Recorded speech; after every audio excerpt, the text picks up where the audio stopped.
इस बहुत इंपॉर्टेंट विषय पर डिस्कस करने वाला हूं कि इस डायरेक्ट सेलिंग इंडस्ट्री में शुरुआती 6 महीनों में होने वाली 6 बड़ी गलतियां। जी हां, यदि इन शुरुआती दौर में इन छोटी छोटी गलतियों का हम हर डिस्ट्रीब्यूटर को एहसास करा पाए, हम हर डिस्ट्रीब्यूटर को इन गलतियां करने से रोक पाए, मैं दावे से कह सकता हूं शायद इस इंडस्ट्री जितना सक्सेस रेशो किसी और इंडस्ट्री में हो ही नहीं सकता है। लेकिन इनका पता ही तब चलता है जब व्यक्ति बहुत सारा टाइम उन चीजों पे लगा देता है जिससे उसका सक्सेस का ग्राफ ज्यादा आगे नहीं बढ़ पाता। और कई बार उसको इन बातों को जानने में इतनी देर हो चुकी होती है, वो इस इंडस्ट्री को कई बार क्विट भी कर जाता है या कई बार अपने आप से नेगेटिव पर्सन भी करता है कि मैं इस इंडस्ट्री में आया तो था पैसे कमाने के लिए, आया तो था नाम बनाने के लिए, आया तो था बहुत बड़ा काम करने के लिए, लेकिन किसी ने मुझे सही समय पर गाइड नहीं किया। यदि मुझे सही समय पर इन चीजों के बारे में बताया गया होता तो मैं भी इस इंडस्ट्री का एक बड़ा अचीवर बना होता। इस वीडियो के माध्यम से मैं आपसे बात करने वाला हूं वो कौन सी छोटी छोटी गलतियां होती हैं जो एक व्यक्ति शुरू के 6 महीनों में फेस करता है या उसकी वजह से आगे बढ़ नहीं पाता, और यदि वो इन चीजों का ध्यान रखे तो वो इस इंडस्ट्री का बड़ा अचीवर बन सकता है। एक नया व्यक्ति इस इंडस्ट्री में एक कच्ची कली के समान होता है, संभाल लिया तो खिल जाएगी और नहीं संभाला तो मुरझा जाएगी। तो इसलिए मैं नए साथियों से बात करने से पहले अपने तमाम सीनियर लीडर से भी यह जरूर कहना चाहूंगा कि जो गलतियां एक नए व्यक्ति से होती हैं वो गलतियां शायद हमने भी की होंगी। नया व्यक्ति तो गलतियां करेगा, हमें भी यह सीखना चाहिए कि उन गलतियों के करने के साथ भी उस व्यक्ति को कैसे आगे बढ़ाया जाए। हमें भी यह सीखना चाहिए उस व्यक्ति को एक बड़ा लीडर कैसे बनाया जाए। यदि हम उन चीजों को हैंडल करना सीख गए तो सामने वाले को उन गलतियां करने से रोक भी सकते हैं, उसे संभाल भी सकते हैं और उसे इस इंडस्ट्री का एक बड़ा लीडर भी बना सकते हैं। तो मैं आपसे बात करने वाला हूं वो 6 गलतियां कौन सी होती हैं जो एक नया व्यक्ति शुरुआती 6 महीनों में बार बार रिपीट करता है। उसमें सबसे पहली गलती और सबसे बड़ी गलती शुरुआती दौर में यह होती है कि बहुत सारे लोग इस बिजनेस को प्रायोरिटी देते ही नहीं हैं। बहुत सारे लोग इस बिजनेस को सीरियसली लेते ही नहीं हैं और बहुत सारे तो इसे बिजनेस ही नहीं मानते हैं। क्यों?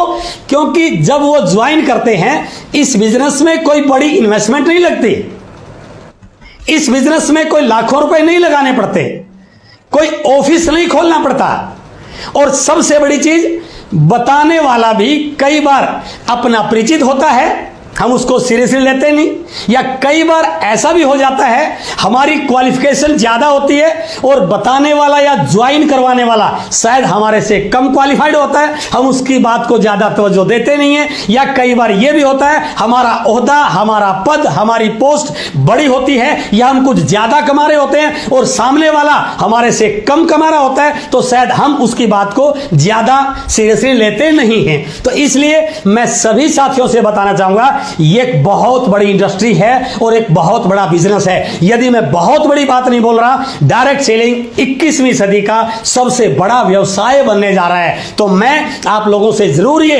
अपील करना चाहूंगा, आप एक बार इस इंडस्ट्री के बारे में पूरी तरह से देखिए ये डायरेक्ट सेलिंग इंडस्ट्री क्या है। और यदि आप किसी अपने नए साथी को, शुरू में जुड़े व्यक्ति को इस बिजनेस में सीरियस करना चाहते हैं, उसको ये बिजनेस प्रायोरिटी पर लेने के लिए प्रेरित करना चाहते हैं, तो आप भी बैठ करके उसके पास इस बिजनेस की पूरी डिटेल उसके साथ शेयर कीजिए।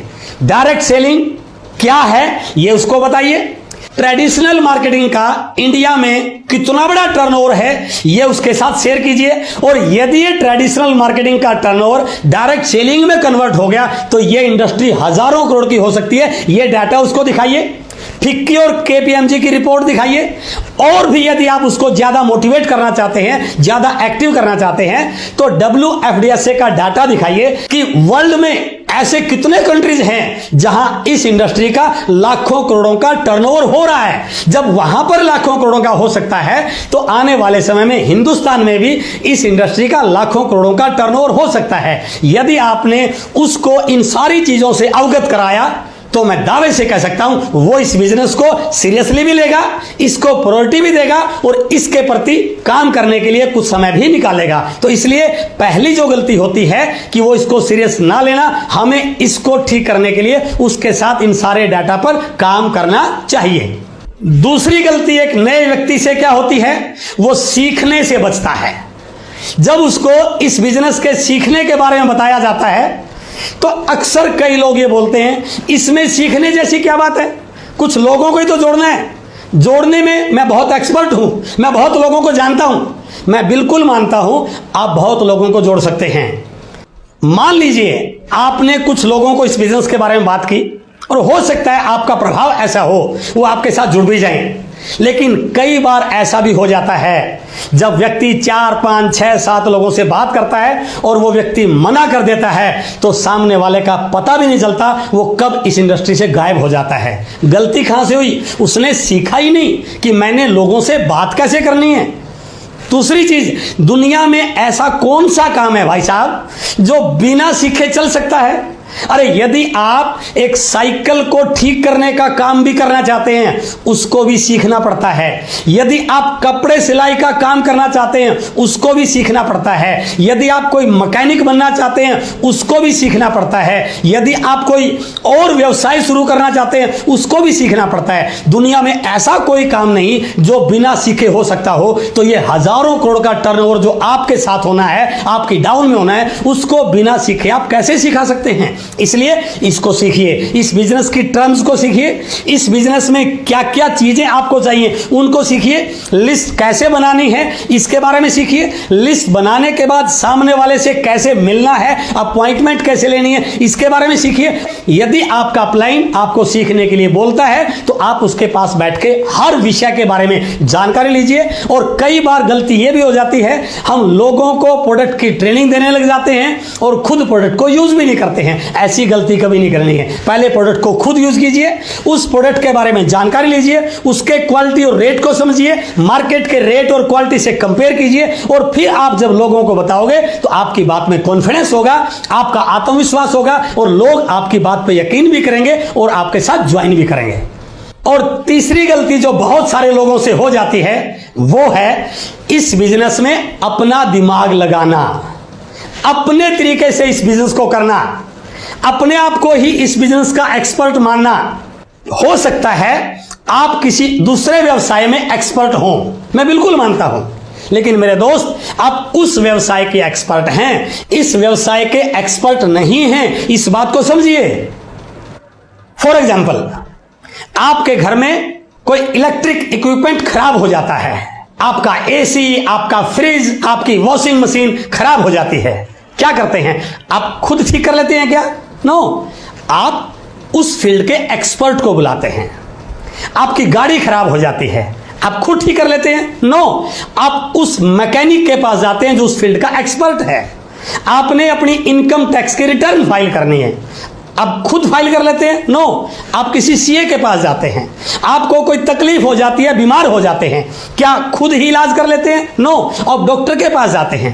कहने का भावार्थ क्या है, जब आप हर काम में उस फील्ड के एक्सपर्ट की राय लेते हैं तो मेरे दोस्त ये भी एक बहुत बड़ा फील्ड है और आपको भी इस फील्ड में यदि सक्सेस होना है तो इस फील्ड के एक्सपर्ट की राय लीजिए। जो आपका अपलाइन है उसके साथ तालमेल बनाइए, उसकी बातों को 100% मानिए, अपने उस फील्ड के नॉलेज को इस फील्ड में मत घुसाइए। यही गलती बहुत सारे लोगों से होती है। आप डॉक्टर बनके इस बिजनेस को नहीं चला सकते, आप प्रोफेसर बनके इस बिजनेस को नहीं चला सकते, आप किसान बनके इस बिजनेस को नहीं चला सकते। आप एक अच्छा डायरेक्ट सेलर और एक अच्छा लीडर बनके इस बिजनेस को चला सकते हैं। और एक अच्छा डायरेक्ट सेलर और इस इंडस्ट्री का एक अच्छा लीडर बनने के लिए आपको अपने अपलाइन की हेल्प, बहुत सारी वीडियोस की हेल्प, इस इंडस्ट्री की जानकारियों को अपने साथ लेना, बहुत सारी बुक्स, ये सारी चीजें यदि आप सीख गए, इन सारी चीजों को आत्मसात कर लिया और ये मान लिया कि मैं इस इंडस्ट्री का स्टूडेंट हूं।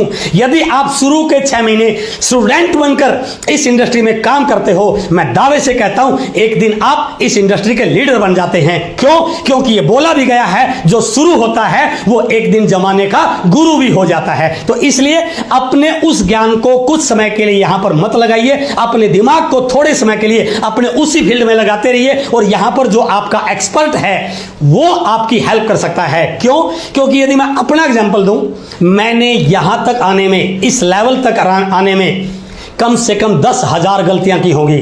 तो आपके पास एक ऑप्शन तो यह है, आप अपना दिमाग लगा करके यही गलतियां रिपीट कीजिए, तो आपको भी इस लेवल पर आने में 20 साल लग जाएंगे। दूसरा यह काम भी हो सकता है, यदि आप मेरी राय लेते हैं या अपने अपलाइन की राय लेते हैं, तो वो क्या करेंगे, आपकी टीम में या आपके बिजनेस के काम करने में उन गलतियों को रिपीट नहीं होने देंगे। तो उसका क्या फायदा मिलेगा? जो लेवल मैंने 20 साल में अचीव किया है, वो लेवल आप 5 साल में अचीव कर सकते हैं। इसलिए यह गलती कभी मत कीजिए।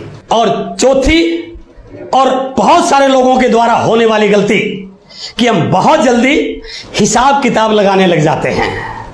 2, 4, 6 महीनों में ही कैलकुलेट करने लग जाते हैं। कितना खर्च किया, कितना आया, कितना काम किया, कितना आया, कितनी मेहनत करी, क्या आया। मैं बिल्कुल मानता हूं कि आपको बिजनेस में आगे बढ़ना चाहिए, हर महीने लेवल को अचीव करना चाहिए, हर महीने इनकम को बढ़ाने के लिए काम करना चाहिए। लेकिन मेरे दोस्त, ये एक बहुत बड़ी इंडस्ट्री है, हजारों करोड़ की इंडस्ट्री आप बिल्ड करने जा रहे हैं। ये शुरू में 2-4 महीने की कैलकुलेशन से ये बिजनेस चलने वाला नहीं है। आप किसी और भी एक स्तर की बात कीजिए। एक दुकानदार मार्केट में अपनी शॉप लगाता है, 20, 30, 50 लाख रुपए इन्वेस्ट करता है। क्या पहले दिन से ही इनकम आनी शुरू हो जाती है? नो, 2, 4, 6 महीने बैठता है, ग्राहकों से बात करता है, टाइम लगाता है। दुकानदारी सेट होने में भी 4, 6, 8 महीने लग जाते हैं। आप डॉक्टर बनते हैं, 5 साल तक पढ़ाई करते हैं, 5 साल तक डॉक्टरी की पढ़ाई करने के बाद फिर आप डॉक्टर बनते हैं। केवल MBBS में एडमिशन लेने से आपकी इनकम शुरू नहीं होती। आप किसी और फील्ड में जाते हैं, जहां पर भी आप कोई कोर्स करते हैं, क्या कोर्स में एडमिशन लेते ही आपकी इनकम शुरू होती है? नो, आपने इस इंडस्ट्री में एक बड़ा अचीवर बनने के लिए, फाइनेंशियल फ्रीडम लेने के लिए, सिक्योरिटी लेने के लिए, आने वाली पीढ़ियों को मजबूत करने के लिए इस इंडस्ट्री में अपनी एंट्री ली है। तो इसलिए 6 महीने की कैलकुलेशन, 6 महीने की मेहनत, 6 महीने की आउटपुट को इस इंडस्ट्री के रिजल्ट से मत तोलिए। इस इंडस्ट्री को बिल्ड करने में आपको टाइम लग सकता है, थोड़ा पेशेंस रखिए। हाँ, यदि सीखते रहेंगे तो रिजल्ट जल्दी आ जाएंगे। बिना सीखे करोगे तो बहुत सारा टाइम खराब हो जाएगा। लेकिन सीखते रहोगे, सिस्टम की हेल्प लेते रहोगे, अपलाइन की हेल्प लेते रहोगे, सारी चीजों को सिस्टम के अकॉर्डिंग करोगे तो रिजल्ट जल्दी भी आ सकते हैं। लेकिन फिर भी ये मेहरबानी कीजिए कि 6 महीने की कैलकुलेशन को इस बिजनेस के आने वाले रिजल्ट से मत कंपेयर कीजिए। ऐसा भी हो सकता है पहले 11 महीने में जो इनकम आई, हो सकता है 12वें महीने की इनकम टोटल 11 महीनों की इनकम से बड़ी होगी। ऐसा भी होगा पहले 5 साल में जो इनकम आई, अगले 1 साल की इनकम पहले 5 साल की इनकम पे भारी पड़ सकती है। ऐसा भी हो सकता है पहले 10 साल में जो कमाया उतना अगले 1 साल में आ सकता है। लेकिन वो तभी होगा जब आप पेशेंस के साथ लगे रहेंगे और सीख कर आगे बढ़ते रहेंगे। और 5वीं गलती बहुत सारे लोगों से यह हो जाती है, लोगों के द्वारा दी गई प्रतिक्रिया या कमेंट से आप प्रभावित होना शुरू हो जाते हैं। बिजनेस के उतार चढ़ाव से आप नेगेटिव होना शुरू हो जाते हैं। कभी नेगेटिव, कभी पॉजिटिव, कभी अपलाइन से बात कर ली, कभी नहीं कर ली, कभी फील्ड में गए, कभी नहीं गए। तो उन चीजों से प्रभावित मत हुई। मैं बिल्कुल इस बात को आपके साथ शेयर करना चाहता हूं। लोग आप पे कटाक्ष भी करेंगे, लोग आपका मजाक भी उड़ाएंगे, लोग आपकी टांग भी खींचेंगे। कई बार ये भी लोग बोलना शुरू कर देंगे, तेरी कार जो आनी थी कहां गई, क्योंकि आपने बोला होगा मैं बहुत जल्दी कार लेने वाला हूं। कई बार लोग आपको यह भी बोलेंगे तू करोड़पति बनने वाला था, क्या हुआ करोड़पति भाई? तो दोस्त, हमेशा फल वाले पेड़ों पर ही पत्थर लगते हैं। और मैं एक बात को और मानता हूं, यदि लोग आपके बारे में चर्चा कर रहे हैं, यदि लोग आपके बारे में प्रतिक्रिया कर रहे हैं, तो यह मान लीजिए आप कुछ अलग हटके कर रहे हैं। क्योंकि इस दुनिया में सीधे ट्रैक पर चलने वाले ने कोई इतिहास नहीं बनाया। इतिहास उन्हीं लोगों ने बनाया है जिन्होंने ट्रैक से हटके सोचने की हिम्मत की है। और आप एक ऐसी इंडस्ट्री में आए हैं जहां पर आप न केवल अपना भला करेंगे, बल्कि आपके माध्यम से लाखों करोड़ों लोगों का भला होने वाला है। इसलिए इन चीजों से आप मत होइए। कई बार बिजनेस अप डाउन भी हो जाएगा, बिजनेस का पार्ट है, इससे आप नाराज मत होइए। कई बार हम अपलाइन से ही नाराज हो जाते हैं, गलतफहमी पाल लेते हैं। मेरे दोस्त, अपलाइन आपके पास भगवान के द्वारा दिया गया वो अजूबा है जो आपकी जिंदगी में 4 चांद लगा सकता है, लेकिन हमारी गलतफहमी हो जाती है, हम ये मान लेते हैं शायद मैं अपलाइन के लिए काम कर रहा हूँ। मेरे दोस्त, जिस व्यक्ति को काम करना है ना, उसको तो लाखों नहीं करोड़ों लोग और मिल जाएंगे, लेकिन शायद यदि उस व्यक्ति का फोकस आपसे हट गया तो आपके लिए आने वाले समय में बिजनेस में बहुत सारी दिक्कत आ सकती है। इसलिए इन चीजों से कभी प्रभावित मत होइए। बिजनेस अप्स एंड डाउन है तो अपलाइन के पास बैठ के काउंसलिंग कीजिए, टीम को मोटिवेट कीजिए, बिजनेस को सीखिए, नई लिस्ट बनाइए, नए लोगों को अपने बिजनेस में लेके आइए, अपने एक्साइटमेंट का लेवल बढ़ाइए, अपनी एनर्जी लेवल को बढ़ाइए। और यदि आपने इस पॉइंट को सही ढंग से हैंडल कर लिया तो ये थोड़ा समय होता है उतार चढ़ाव का, उसके बाद आपके बिजनेस में कभी डाउनफॉल आने वाला ही नहीं होगा। एंड द 6th और लास्ट गलती, हर समय किसी के भरोसे रहना। मैं बहुत लोगों को जानता हूं, काम कर रहे हैं, लेकिन जब भी कोई जिम्मेदारी लेने की बात आती है या तो ऊपर बात करते हैं या नीचे बात करते हैं, जिम्मेदारी लेने से बचते हैं। मेरे दोस्त, इस दुनिया में वही व्यक्ति बड़ा बना है जिसने सबसे पहले जिम्मेदारियों को स्वीकार करने की हिम्मत दिखाई है। दूसरी चीज, यदि आप लोगों के भरोसे काम करोगे तो आपका विकास कैसे होगा? आप अपनी टीम को कैसे मजबूत बना पाओगे? कमजोर रहकर ना आप अपना भला कर पाओगे और ना आप अपनी टीम का भला कर पाओगे।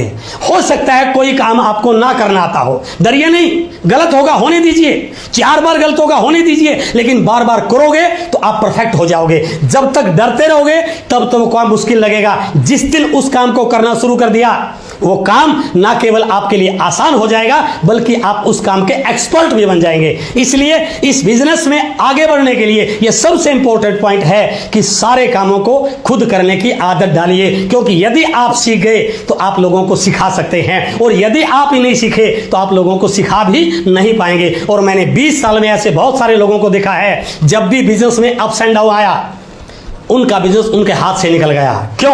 क्योंकि उन्होंने कभी सीखा नहीं था। लेकिन मैं ऐसे भी बहुत सारे लोगों को जानता हूं जिनके बिजनेस में बहुत सारी दिक्कतें आई, बिजनेस बहुत नीचे चला गया, लेकिन उन्होंने सारी चीजों को सीखा हुआ था, दोबारा खड़ा कर दिया और आज एक बहुत बड़े मुकाम पर हैं। क्यों? क्योंकि वो सारे काम खुद करना सीख चुके थे। तो यदि आप इन छोटी छोटी 6 गलतियों को होने से पहले ही इनको सोल्व करना सीख जाएंगे, इनके बारे में चिंतन मनन करना सीख जाएंगे, मैं दावे से कह सकता हूं, जो आज बहुत सारे लोग बोलते हैं काश यदि मुझे पहले पता लग जाता तो मेरा बहुत सारा टाइम खराब ना होता, तो आप ना केवल अपना टाइम बचा पाएंगे, ना केवल